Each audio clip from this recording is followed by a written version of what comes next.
আপনি কি জানেন পৃথিবীতে এমন একটা জায়গা রয়েছে যেখানে একটা অদৃশ্য প্রাচীর রয়েছে, বলতে পারেন ইনভিজিবল ওয়াল, যা কোনো প্রাণী, পাখি বা মাছ অতিক্রম করতে পারে না। অবিশ্বাস্য মনে হচ্ছে, তাই না? কিন্তু বিশ্বাস করুন, এটাই সত্য। হ্যাঁ, আজ আপনাদের নিয়ে যাব এমন এক রহস্যময় দ্বীপে যেখানে আছে এই অদৃশ্য সীমানা প্রাচীর, যাকে আমরা ইনভিজিবল লাইন বলছি।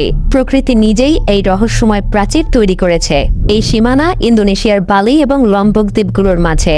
এই লাইন একে অপরের পাশ দিয়ে চলে গেলেও এই দুই অঞ্চলের প্রাণীদের জন্য এই সীমানা কখনোই পেরোনো সম্ভব না। শুধুমাত্র ৩৫ কিলোমিটারের দূরত্ব। তারপরেও এই দুই অঞ্চলের প্রাণী এক পাশ থেকে অন্য পাশে যেতে পারে না। হ্যাঁ, এখানে এক অদৃশ্য শক্তি আছে যা কোনো প্রাণীকে এখানে আসতে বা চলে যেতে দেয় না, অর্থাৎ এই অদৃশ্য প্রাচীর অতিক্রম করতে দেয় না। কিভাবে? বুঝিয়ে বলছি। বালি এবং লম্বক দ্বীপগুলোর মাঝে একদিকে রয়েছে এক ধরনের প্রাণী, পাখি এবং মাছ, আর অন্যদিকে একেবারে ভিন্ন ধরনের প্রাণী, পাখি এবং মাছ রয়েছে। আপনি যখন বালি থেকে লম্বক পৌঁছাবেন তখন আপনি বুঝতে পারবেন যে যতটুকু ঘুরে দেখেছেন সবকিছুই মুহূর্তের মধ্যে বদলে গেছে। হ্যাঁ, যদি বালি থেকে লম্বক চলে যান, আপনি পুরো পরিবেশটাকেই আলাদা হয়ে যেতে দেখবেন।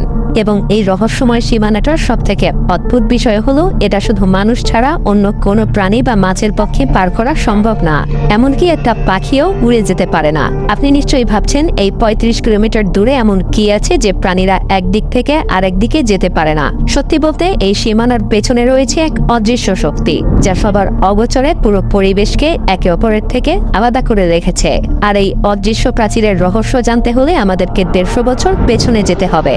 কিভাবে এবং কেন এটা তৈরি হলো, আর কেনই বা এটা সম্ভব? চলুন একটু অতীতে ফিরে যাই।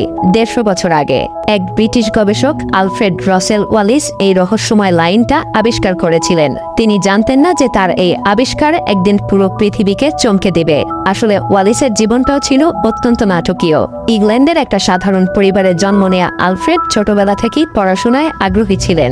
তবে পরিবারের অভাব-অনটন তাকে পড়াশোনা ছেড়ে তার বাবার সাথে, যিনি ছিলেন একজন কার্টোগ্রাফার অর্থাৎ মানচিত্রবিদ, তার সাথে যাত্রা করতে বাধ্য করেছিল। কিন্তু এই সিদ্ধান্তই ছিল তার জীবনের সবচেয়ে গুরুত্বপূর্ণ, এবং আমাদের পৃথিবীর জন্যও বটে। তিনি বিভিন্ন জায়গায় ভ্রমণ করা শুরু করেন, যেখানে তিনি প্রাকৃতিক পরিবেশের সঙ্গে পরিচিত হন এবং নানা ধরনের উদ্ভিদ, প্রাণী এবং পোকামাকড় সংগ্রহ করতে থাকেন।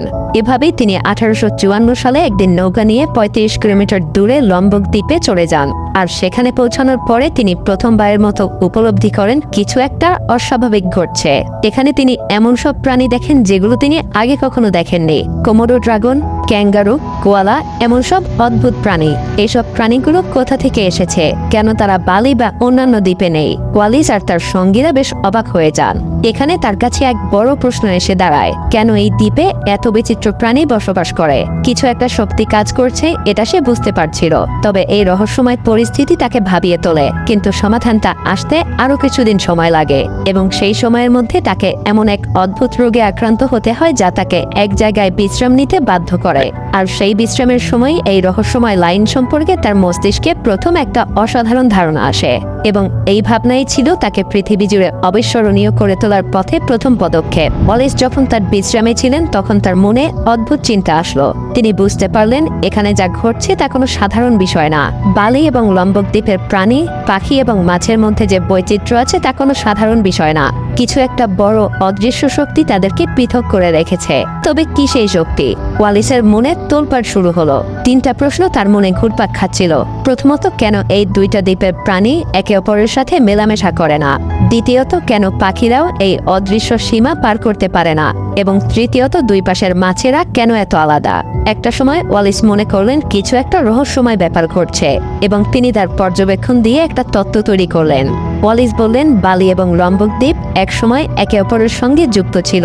বহু আগে, যখন পৃথিবী একেবারে আলাদা ছিল, তখন এশিয়া এবং অস্ট্রেলিয়া মহাদেশ একসাথে ছিল।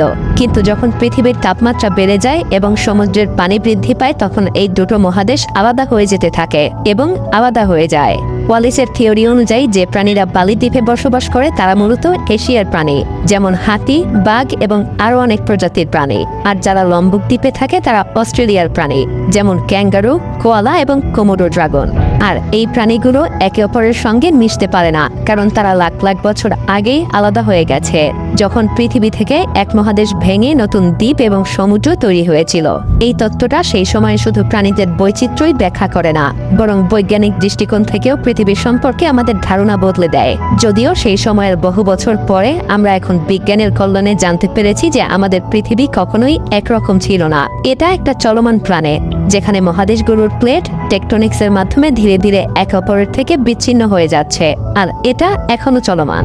তবে ওয়ালিসের কাজ ছিল আরও এক ধাপে গিয়ে। তিনি প্রমাণ করেছিলেন শুধু প্রাণীরা না, পুরো পরিবেশটাই আলাদা হয়ে গেছে। সমুদ্রের পানি, বায়ু, মাটি সবই বদলে গেছে, আর এই বদলটা কোনো মানুষের চোখে ধরা পড়ে না। তবে প্রকৃতি, পরিবেশ এবং প্রাণী নিয়ে যারা গবেষণা করেন তারা যেন এই অদৃশ্য প্রাচীরটা হাত দিয়ে স্পর্শ করতে পারেন। আর ওয়ালিসের এই অনুধাবনটা ছিল এক যুগান্তকারী আবিষ্কার। তার এই থিওরিটা এতটাই গভীর ছিল যে এই রহস্যময় পৃথিবীকে সেটা বুঝতে আমাদেরকে সবকিছু নতুন করে ভাবতে বাধ্য করেছিল। আসলেই তো, ভেবে দেখুন, মাত্র ৩৫ কিলোমিটার ব্যবধানে কি এমন আছে যা দুই পাশের পশু পাখি, মাছ এবং পাখি পর্যন্ত এপার ওপার করতে পারে না।